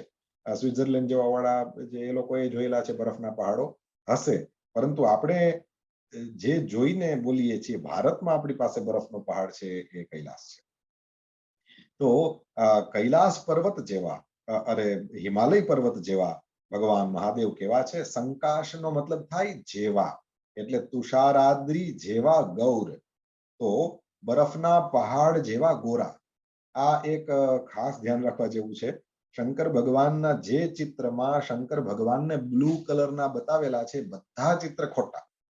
જેમાં ભગવાન મહાદેવને ગોરા ગોરા બતાવ્યા હોય એ જ ચિત્રો સાચા. ભગવાન મહાદેવ ગોરા છે. આપણે શરૂઆત જ સ્તુતિમાં પહેલો શબ્દ જ કર્પૂર ગૌરમ, કપૂર જેવા ગોરા ગોરા. અહીંયા લખ્યું છે હિમાલય જેવા ગોરા ગોરા ભગવાન મહાદેવ છે. ગભીરમ, ભગવાન મહાદેવ ગંભીર છે. મનોભૂત કોટી પ્રભા શ્રી શરીરમ, મનોભૂત મારા ને તમારા મનમાં જે પેદા થાય છે એટલે કે કામદેવ. તો જેમના શ્રી શરીરમાં, એમનું કેવલ શરીર નથી, એમનું શ્રી શરીર છે. તમે સાંભળ્યું હશે કે આના પછીનો ત્રીજો સોમવાર, તે દિવસે મારા ગુરુદેવ ભગવાન આપ સૌને સંબોધન કરવા માટે આવવાના છે. તો આપણે એમ કહીએ કે આપણે એમના શ્રી મુખે સત્સંગ સાંભળશું. આપણા બધાનું મુખ છે, સંતોને માટે, ભગવાનને માટે આપણે શ્રી મુખ શબ્દનો પ્રયોગ કરીએ. બસ એવી રીતના ભગવાન માટે થઈને વાત આવી ત્યારે કેવલ શરીર નહીં, એમનું શ્રી શરીર છે, શોભાયુક્ત શરીર છે. તો કેવી પ્રભા, કહ્યું જે પેલો કામદેવ છે બહુ રૂપાળો છે એવું આપણે ત્યાં માનવામાં આવે છે. તો કહ્યું કે એ મનોભૂત છે ને, એવો એક મનોભૂત નહીં, કોટી મનોભૂત ભેગા કરો, એવા કરોડો કામદેવોને ભેગા કરો. મનોભૂત એના જેવો જ બીજો શબ્દ મનોજ, કોઈનું નામ મનોજ હોય એનો મતલબ થાય કામદેવ. તો મનોભૂત કોટી પ્રભા, એવા કરોડો કામદેવની જે પ્રભા એટલે કે એની જે શોભા છે, એના જેવું દિવ્ય તેજ, એમના જેવું દિવ્ય શોભા જેમના શરીરમાં છે તેવા ભગવાન મહાદેવ છે. સ્ફુરન મૌલી, મૌલી એટલે મસ્તક થાય, મસ્તક ઉપર સ્ફુરે છે. તમે પેલા તણખા જે ઉડતા હોય આગમાંથી એ જોયા હશે, અથવા તો કોઈ એવો પેલું પાણી જમીનમાંથી નીકળતું હોય એમાંથી તમે જુઓ ને તો આમ ઉડ્યા કરે. એવી રીતના ભગવાન મહાદેવની જટામાંથી પેલી ગંગાનું જલ છે એ એવી રીતે નીકળે છે. તો સ્ફુરન મૌલી કલ્લોલીની ચારુ ગંગા, ભગવાન મહાદેવના મસ્તક ઉપર સુંદર, ચારુ એટલે સુંદર, એવી કલ્લોલીની કલકલ નિનાદ કરતી એવી ગંગા એ જેમના મસ્તક ઉપર મૌલી ઉપર છે તેવા ભગવાન મહાદેવ છે. અને લસદ ભાલ, જેમના ભાલ ઉપર લસે છે એટલે કે વિલસે છે, સુંદર દેખાય છે. શું કહ્યું? બાલેન્દુ, ઇન્દુ એટલે ચંદ્ર અને બાલ ઇન્દુ એટલે નાનકડો ચંદ્ર. તો પૂર્ણિમાના ચંદ્રને મોટો ચંદ્ર સમજો, અને જે બીજનો ચંદ્રમા છે એને બાલક ચંદ્ર સમજો. તો બાલક ચંદ્ર જેમના મસ્તક ઉપર શોભે છે, એટલે નાનકડો ચંદ્રમા જેના મસ્તક ઉપર શોભે છે, અને કંઠે એમના કંઠ ઉપર ભુજંગ છે. તો ભગવાન મહાદેવ શાના માટે સર્પને ધારણ કરે છે? તો મેં એક જણાનો અનુભવ સાંભળ્યો. એણે કહ્યું કે એક મદારી પાસે સર્પ હતો, તો પેલા એ કહ્યું કે હું આને અડી શકું? તો પેલા કહ્યું હા, આમાં કઈ ઝેર નથી, તમારે અડવું હોય તો તમે અડી શકો. એટલે જેવો પેલો ભાઈ અડ્યો તો એને કહ્યું કે આ તો અતિશય ઠંડો છે. તો સર્પનું શરીર ઠંડુ હોય તો આપણે સમજી શકીએ છીએ કે ભગવાન મહાદેવ ઝેર પી ગયા છે, અને પીને પાછું એમણે અહીંયા કંઠમાં અટકાડી રાખ્યું છે. એટલે ભગવાન મહાદેવ એ ઝેરના એ ગરમીને કારણે થઈને એમને ત્યાં કષ્ટ થતું હોય, અને જ્યારે ત્યાં પેલું સર્પનું શરીર એ શેષ નાગને વીંટાળી રાખે તો ત્યાં એમને ઠંડક થાય. આવી રીતની ભાવના છે. શિવલિંગ ઉપર પણ આપણે સર્પને ધરાવતા હોઈએ છીએ. ભગવાન મહાદેવને એમના મંદિરમાં તમે જુઓ તો બધી એવી જ વસ્તુઓ ધરાવવાની જે ઠંડક કરે. તો ભગવાન મહાદેવ કંઠે ભુજંગા, એ ભગવાન મહાદેવ એમના કંઠમાં સર્પ શોભી રહ્યો છે, એને ધારણ કરે છે. હવે સ્વરૂપનું જ વર્ણન ચાલે છે, તો આગળના શ્લોકમાં પણ સ્વરૂપનું વર્ણન. ચલત કુંડલમ, ભગવાન મહાદેવ ના કાનમાં, કારણ કે સાક્ષાત સામે જ ઉભા છે ને, અને સ્તુતિ કરે છે પેલા ભૂદેવ. એટલે કહે કે હું તમારા કાનની અંદર પેલા હલતા હોય એવા કુંડલોને જોઈ શકું છું. તો ચલત કુંડલમ, ચલત એટલે જે હલે છે એવા તમારા કાનની અંદર કુંડલો ડોલી રહ્યા છે મહારાજ. સુનેત્રમ, ભ્રુ, પેલા ભ્રુ લખ્યું છે. ભ્રુનો મતલબ થાય તમારી આઈબ્રો. ભગવાન મહાદેવની આઈબ્રો, ભગવાન મહાદેવની ભ્રુકુટી એ, અને સુનેત્રમ, તો સુ વચ્ચે છે, નેત્રમ આ બાજુ અને ભ્રુ આ બાજુ. તો સુંદર ભ્રુકુટી અને સુંદર નેત્રો બંને. ભ્રુકુટી મનોહર છે, નેત્રો પરમાત્માના કેવા છે કે એ સુંદર નેત્રો, વિશાલમ, ભગવાન મહાદેવની મોટી મોટી આંખો છે. આ સામુદ્રિક શાસ્ત્ર છે, અને શાસ્ત્રોની અંદર શરીરનું વર્ણન કરે ત્યારે એની અંદર એ કહે કે જેની આંખો મોટી મોટી હોય એ બહુ સરસ લાગે, તો એ ભાગ્યશાળી હોય. તો ભગવાન મહાદેવની આંખો મોટી, શ્રી રઘુનાથજીની આંખો મોટી મોટી, કૃષ્ણ કનૈયાની આંખો મોટી મોટી. ઓહો, મોટી એટલે તો કેવી મોટી! બાંકે બિહારી જઈને જુઓ અથવા તો જગન્નાથ જઈને જુઓ તો એ મોટી મોટી આંખો વાળા ભગવાન છે. તો વિશાલમ, ભગવાન મહાદેવના નેત્રો પણ સુનેત્રમ, વિશાલમ, મોટી મોટી આંખો વાળા. અને એવા ભગવાન મહાદેવ પ્રસન્નાનનમ, અત્યારે આ પ્રસન્ન છે નહીં, પણ આ ભૂદેવ એમના ચરણમાં વિનંતી કરે છે કે પ્રભુ, મેં તમને જેવા સ્વરૂપે જોયા છે એ તો પ્રસન્નાનનમ, એમનું આનંદ એટલે ચહેરો, પ્રસન્ન મુખ હોય એ સુંદર લાગે. એટલે એવાની હું સ્તુતિ કરું છું કે જે ભગવાન પ્રસન્ન મુદ્રા વાળા છે. અથવા તો મારી અત્યારે અપેક્ષા છે કે પ્રભુ તમે પ્રસન્ન થઈ જાઓ. નીલકંઠમ દયાલમ, પ્રભુ તમે તમારા ગળામાં તમે પ્રસન્ન થાવ. કેવી રીતે થાવ? તો અમારામાં કોઈ એવા ગુણ નથી કે જેને જોઈને તમે પ્રસન્ન થશો. તો પછી એવું તમે તમારા સ્વભાવને જોઈને પ્રસન્ન થાવ. તમારો સ્વભાવ કેવો? એવું સમુદ્ર મંથનમાંથી જ્યારે વિષ નીકળ્યું, બીજા બધા લોકોએ પછી નીકળ્યા છે, પણ રત્નો પોતાની રીતે વેચી લીધા. શંકર ભગવાનને કોઈ પૂછવા ગયું નથી. શંકર ભગવાનને એવી કોઈ અપેક્ષા પણ નહોતી, ને નિયમ છે કે જેની નજર મેવા ઉપર હોય એને કોઈ દિવસ સેવા કરાય નહીં. ભગવાન મહાદેવ સેવા કરવા માટે જ સેવા કરે છે. એટલા માટે ઝેર પી ગયા, પરંતુ પછી ગાય નીકળી, હાથી નીકળ્યો, ઘોડો નીકળ્યો, કૌસ્તુભ મણિ નીકળ્યો, પારિજાતનું વૃક્ષ નીકળ્યું, અપ્સરાઓ નીકળી, શું શું નથી નીકળ્યું, કોઈ પૂછવા ગયું નથી. પણ ભગવાન મહાદેવને બિલકુલ હૃદયની અંદર એવી કોઈ ભાવના જ નથી કે પેલા તમે જ્યારે ઝેર નીકળ્યું ત્યારે તો દોડ્યા હતા મારી પાસે કૈલાસ અને કે નિવાસી કરતા, અને અત્યારે હવે આ બધું નીકળ્યું તો કમસે કમ કહેવાય તો ખરું એકવાર કે મહારાજા ઘોડા ઉપર બેસીને નીકળો, સારા લાગશો. આ બળદ ઉપર બેસીને નીકળો છો, કોઈ પૂછવા ગયું નથી. કોઈ પૂછવા નથી ગયું. અને આ બાજુ ભગવાન મહાદેવને એની કોઈ અપેક્ષા પણ કારણ નથી. એનું કારણ છે એ સેવા કરવા માટે જ સેવા કરે છે. તો પ્રભુ, આ તમે નીલકંઠ થયા છો ને, તમે બધાની સેવા કરી છે. આવા સ્વભાવને યાદ કરીને તમે પ્રસન્નાનંદ, તમારા ચહેરા ઉપર પ્રસન્નતા લઈ આવો મહારાજ. કારણ કે અમારામાં તો એવું કંઈ નથી કે તમે ખુશ થાવ, પણ તમારામાં તો એવું છે ને. એટલે તમે તમારા ગુણો જોઈને પ્રસન્ન થાવ કે તમે કેવા નીલકંઠ છો. અને એ નીલકંઠ એટલે થયા છો કે દયાલમ, તમે દયાળુ છો. ભગવાનના રૂપનું વર્ણન કરતા કહે છે મૃગાધીશ ચરમાંબરમ. મૃગાધીશ, મૃગો પશુઓ બધા, એનો અધીશ, અધીશ્વર, જંગલનો રાજા સિંહ. એ સિંહનું ચામડું અથવા તો વાઘનું ચામડું ભગવાન મહાદેવ ધારણ કરે છે. એ ચર્મ જ અંબર છે જેનું, એટલે ચર્માંબરમ. ચર્મ એટલે ચામડું. તો મૃગાધીશનું ચામડું અંબર છે જેનું. પીળા કલરનું કપડું પહેરે છે એટલે વિષ્ણુ ભગવાનના કપડાને કહેવાય પીતાંબર, કારણ કે પીત એટલે પીળું.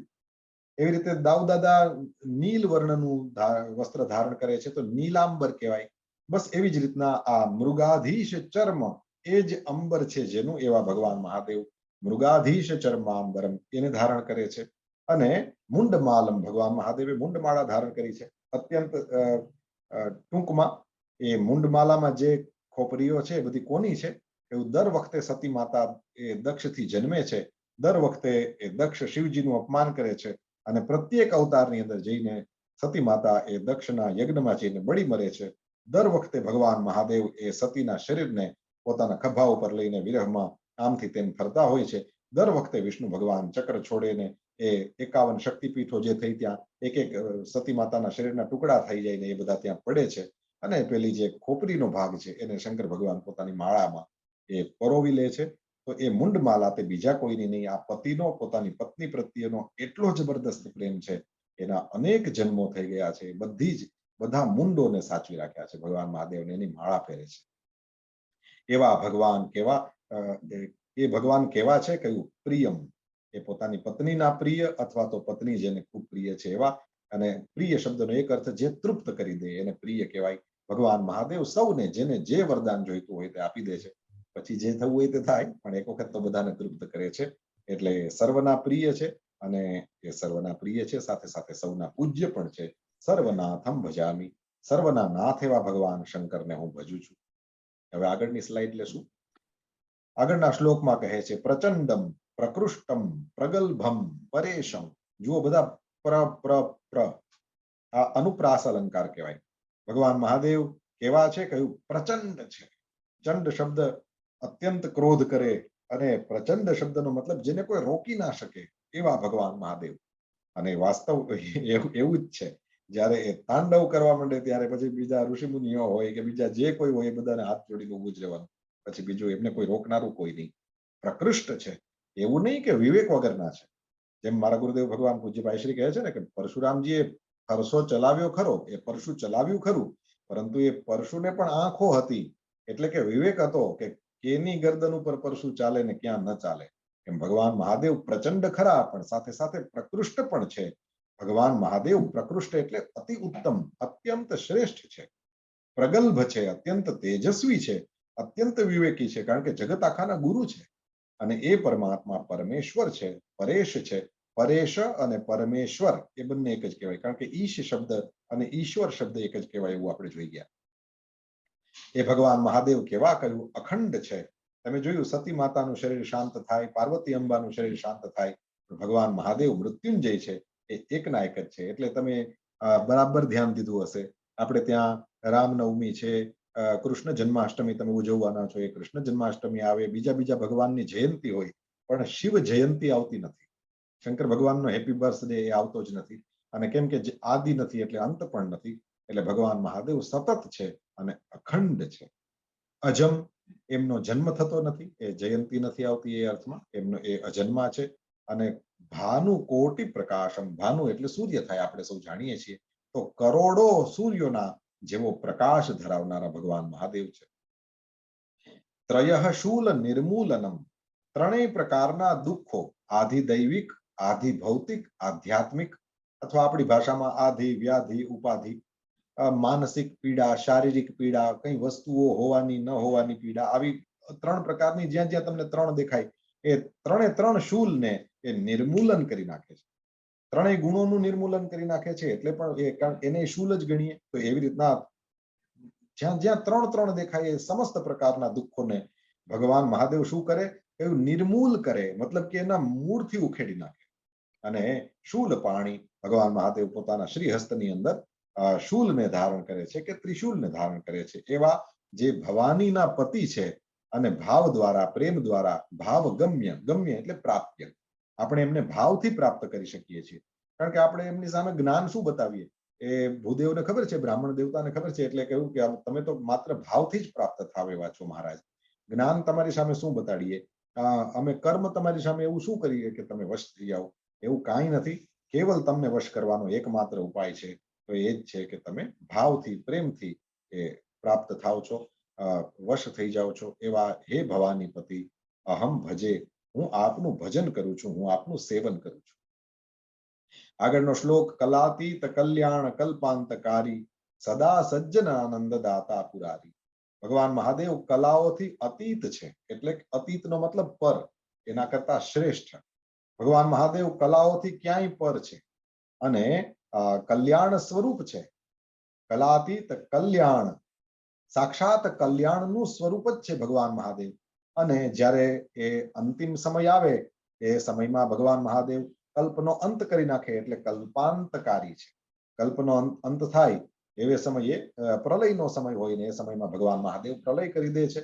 સદા સજ્જન આનંદ દાતા, ભગવાન મહાદેવ હંમેશને માટે સજ્જનોને આનંદ આપનારા છે. અને પુરારી, જે ત્રિપુર, પેલા અસુરોએ વિમાનો બનાવી રાખેલા ને, ત્રિપુર હતા, એનો નાશ ભગવાન મહાદેવે કરી બતાવ્યો. તો એ ત્રિપુરના શત્રુ છે અને એ ભગવાન ચિદાનંદ છે, સચ્ચિદાનંદ ઘન સ્વરૂપ. ચિદાનંદ સંદોહ, સંદોહનો મતલબ એ એકઠા થયેલા. તો ભગવાન મહાદેવ એ સચ્ચિદાનંદ છે અને ઘન, કારણ કે એક સ્વરૂપ લીધું છે ને એમણે, તો એ ઘન સ્વરૂપે સચ્ચિદાનંદ છે. પરમાત્મા સચ્ચિદાનંદ ઘન છે. એવા ભગવાન નું કોઈ ભજન કરે તો એને શું મળે? એનો મોહ હંમેશને માટે દૂર થઈ જાય. એ મોહને હરનારા છે. એવા મન્મથારી, મન્મથ, મનને મથી નાખે, મન્મથ, તો મન્મથારી એ મન્મથ કામદેવના અરી કહે શત્રુને. તો એ કામદેવના શત્રુ એવા હે પ્રભો, હે પ્રભો એટલે હે સ્વામીન, પ્રસીદ, પ્રસીદ બે વખત કહ્યું, એટલે કે પ્રસન્ન થાવ, પ્રસન્ન થાવ. એ પેલા બ્રાહ્મણ દેવતા છે, એ ભગવાન મહાદેવને કહે છે કે તમે પ્રસન્ન થાવ, પ્રસન્ન થાવ, તો પણ બરાબર. અને આપણે ભગવાન મહાદેવના, અત્યારે એવી કોઈ સિચ્યુએશન નથી કે કોઈએ કોઈનું અપમાન કર્યું છે પોતાના ગુરુજનોનું, અને આપણે આ સ્તોત્ર, કારણ કે નહીતર તો એવો પ્રસંગ આવે તો જ આને બોલાય ને. પણ એવું તો કશું છે નહીં. આપણે ભગવાન મહાદેવને કહી શકીએ છીએ પ્રભુ તમે અમારા સૌ ઉપર પ્રસન્ન થાવ, પ્રસન્ન થાવ. હવે એ બ્રાહ્મણ દેવતા પોતાના અનુભવને કહે છે. ન યાવદ ઉમાનાથ પાદારવિંદમ ભજંતી હલોકે પરેવા નરાણા. કહે છે ઉમાનાથના જે ચરણારવિંદ છે, ઉમાનાથ, ઉમાનાનાથ એટલે કે ભગવાન મહાદેવ, મનુષ્યો જ્યાં સુધી તમારા પાદારવિંદમ ન યાવદ ભજંતી, જ્યાં સુધી તમારા ચરણારવિંદનું ભજન નથી કરતા ત્યાં સુધી લોકે પરેવા, આ લોકમાં કે પરલોકમાં, એ લોકોને તાવત સુખમ શાંતિ સંતાપનાશમ ન, પેલો અક્ષર. તો એને જ્યાં સુધી એ ઉમાનાથના પાદારવિંદનું ભજન નથી કરતા તો આ લોકમાં પણ સુખ શાંતિ કે એના સંતાપનો, સંતાપ એટલે દુઃખ, એનો નાશ નહીં, અને પરલોકની અંદર પણ સુખ શાંતિ કે સંતાપનો નાશ નહીં. એટલા માટે થઈને ભગવાન મહાદેવના એ ઉમાનાથના પાદારવિંદનું ભજન કરવું જોઈએ. એમ કહીને આ શ્લોકમાં ફરીથી એકવાર કહ્યું, હે સર્વભૂતાધિવાસ, હે સમસ્ત પ્રાણી માત્રમાં રહેનારા પ્રભુ, તમે પ્રસિદ્ધ પ્રભો, હે પ્રભો તમે પ્રસન્ન થાવ. આગળ પોતાનું આત્મનિવેદન કરતા એ ભૂદેવ કહે છે, ન જાનામી યોગમ જપમ નૈવ પૂજામ. મહારાજ, જો મારી વાત હોય તો હું મારું આત્મનિવેદન આપની સામે સ્પષ્ટપણે કરી દઉં કે તમને રાજી કરી શકું એવો કોઈ હું મોટો યોગી નથી. મેં કોઈ એટલા બધા જપ નથી કર્યા અને મને સરખી રીતે તમારી કોઈ પૂજા પણ શાસ્ત્રીય પદ્ધતિથી કરતા આવડતી નથી. મારે ખોટું ન બોલાય. હું મારી આ જે સત્ય હકીકત છે હું આપના ચરણમાં રાખી દઉં. ન યોગી છું, ન એવો સારો જપી છું, ન તો એવો સારો પૂજક છું મહારાજ. મને ખાલી એટલી ખબર પડે કે તમારા એ દિવ્ય ચરણારવિંદની અંદર જે મસ્તક નમાવે છે એને સર્વ વસ્તુઓની પ્રાપ્તિ થઈ જાય છે, અને તમારી પ્રસન્નતા પ્રાપ્ત થઈ જાય છે. એટલા માટે થઈને હે શંભુ, સર્વદા સદા સર્વદા તુભ્યમ અહમ નતઃ. સદા સર્વદા હે શંભુ, હું આપને નમું જ છું, હું આપને વારંવાર વંદન જ કરતો રહું છું. કેમ? તો કે હે પ્રભો, નીચેની લાઈનમાં પ્રભો શબ્દ જોશો તમે. પ્રભો કહે છે જરા જન્મ દુઃખૌઘ તાતપ્યમાનમ. મારા ચરણમાં નમસ્કાર કરવાની તારે શું જરૂર પડી? કદાચ એવું ભગવાન ભક્તને પૂછે તો કહે છે મહારાજ, હું જરા એટલે વૃદ્ધાવસ્થા, જન્મ, આપણે જન્મ અને મરણ પણ ગણી લેવાનું, સાથે અનુવાદમાં લખ્યું છે અનુસાર. એ વૃદ્ધાવસ્થા હોય કે મતલબ જન્મ હોય કે જરા હોય કે મરણ હોય, આ બધું આખરે તો દુઃખૌઘ, ઓઘ એટલે પ્રવાહ થાય અથવા સમૂહ થાય, તો તો આ દુઃખનો સમૂહ છે. અને આ જન્મમાંય દુઃખ છે, મરણમાંય દુઃખ છે, વૃદ્ધાવસ્થામાં પણ દુઃખ છે. આવા આવા આટલા બધા દુઃખ સમૂહ હોય એ બધા મને તપાવે છે. તો એનાથી હું તાતપ્યમાનમ એટલે જેને વારંવાર તપાવવામાં આવી રહ્યો છે એવો હું શું કરું છું? એવું પ્રભુ, હું તો બસ આપ જ હું તમારા શરણે આવી ગયો છું બસ. એટલે તમે શું કરો? એવું કે હે પ્રભો પાહી, આપ મારી રક્ષા કરો, આપ મને બચાવો. આ શ્લોક કહીને બહુ સારું કર્યું આ ભૂદેવે. કારણ કે એમણે હવે આ શ્લોકમાં તમે જોઈ શકશો કે પોતાનું આત્મનિવેદન કર્યું અને કાગભૂષુંડીને પણ અત્યારના આ શ્લોકમાં યાદ કર્યા નથી. શિવજીને જ કહે છે પ્રભુ મેં તમારા પગ પકડી લીધા છે બસ. મને આના સિવાય બીજી કશી ખબર, કારણ કે યોગ જપ પૂજા મને કંઈ આવડતું હોત તો મેં એ કર્યું હોત, પરંતુ મને એ કશું નથી આવડતું. ઉલટાનો હું તો જન્મ જરા અને આ મરણના દુઃખથી દુઃખી છું, અત્યંત તપેલો છું અને વારંવાર તપેલો છું. એટલા માટે જ હું દુઃખથી દુઃખી થઈને તમારા શરણે આવેલો છું. કોઈ મારામાં ભક્તિ કે યોગ કે પૂજાનો પ્રભાવ નથી કે હું તમારા શરણે તમારા મહિમાને સમજીને આવ્યો હોઉં. એટલા માટે પ્રભુ હું આવો તો આવો, આર્ત ભક્ત છું તમારો. તો એવા હે શંભો, હે ઈશ્વર, હું આપને વંદન કરું છું. આપ મારી રક્ષા કરો. પાહી એટલે મારી રક્ષા કરો. તો અહીંયા છેલ્લે પણ વળી પાછા ઈશ નમામી આવું કહી દીધું. એટલે શરૂઆત પણ નમામી ઈશથી થાય છે અને અહીંયા પણ નમામી ઈશ એ શબ્દો તમે જોઈ શકો છો. આ ગોસ્વામી તુલસીદાસજી આપણને સૌને આનું ફલ બતાવતા કહે છે કે આ પ્રમાણે આ નાનકડી સ્તુતિ છે. કોઈ પણ વ્યક્તિ કરી શકે છે, કોઈ પણ સમયે કરી શકે છે, કોઈ પણ સ્થાનમાં કરી શકે છે. એને ખાલી આટલું જ ધ્યાન રાખવાનું છે કે ભક્તિપૂર્વક આનો પાઠ કરે. ગોસ્વામીજી કહે છે હરતોષયે ભગવાન શંકરની પ્રસન્નતા માટે થઈને વિપ્રેણ ઇદમ રુદ્રાષ્ટકમ પ્રોક્તમ. બ્રાહ્મણ દેવતાએ આ રુદ્રાષ્ટક ગાયું છે. જે કોઈ વ્યક્તિ એ કેવલ એ બ્રાહ્મણ દેવતાએ પોતાના પૂરતું જ નથી રાખ્યું.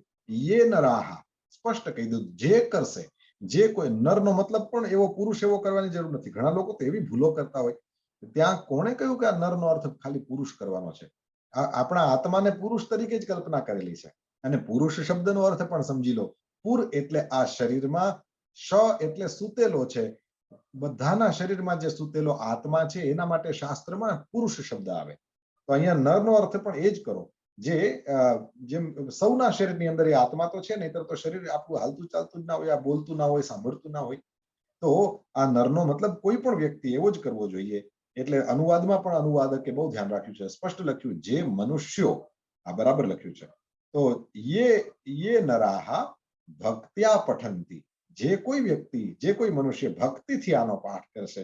એટલે ભક્તિ પ્રેમ સિવાય બીજી કોઈ વસ્તુની આવશ્યકતા નથી. ભગવાન મહાદેવની ભક્તિ, ભગવાન મહાદેવના પ્રત્યેના પ્રેમથી જે કોઈ વ્યક્તિ આ રુદ્રાષ્ટકનો પાઠ કરશે તો તેશામ, એ કોઈ પણ વ્યક્તિ હશે એના ઉપર શંભુ પ્રસિદ્ધતિ. તમે યોગી હો, તમે બહુ બધા જપ કર્યા હોય, પૂજા કરી હોય, તમે અલગ અલગ ક્ષેત્રની અંદર બહુ મોટા પ્રવીણ હો, ભગવાન મહાદેવને એવી કોઈ અપેક્ષા નથી. ભગવાન મહાદેવ કહે છે તું કેવલ ભક્તિથી મારા શરણમાં, જેમાં બ્રાહ્મણ દેવતા કહે છે ને હું તો બસ સદા સર્વદા તમને વંદન કરું. આવા ભાવથી જે કોઈ આવશે એને હું સૌને તારી દઈશ. અને આના પછી જ્યાં પૂરું થાય છે ત્યાં પણ ભગવાન મહાદેવ પ્રસન્ન થયા છે. પેલાનો કાગભૂષુંડીનો શાપ છે એ ઓછો કરી આપ્યો છે અને એ શરીરથી પરમાત્માની પ્રાપ્તિ થઈ. તો કાગભૂષુંડીજી ગરુડજીને કહે છે કે હું આ શરીર જે કાગડાનું છે ને એને હું છોડતો નથી.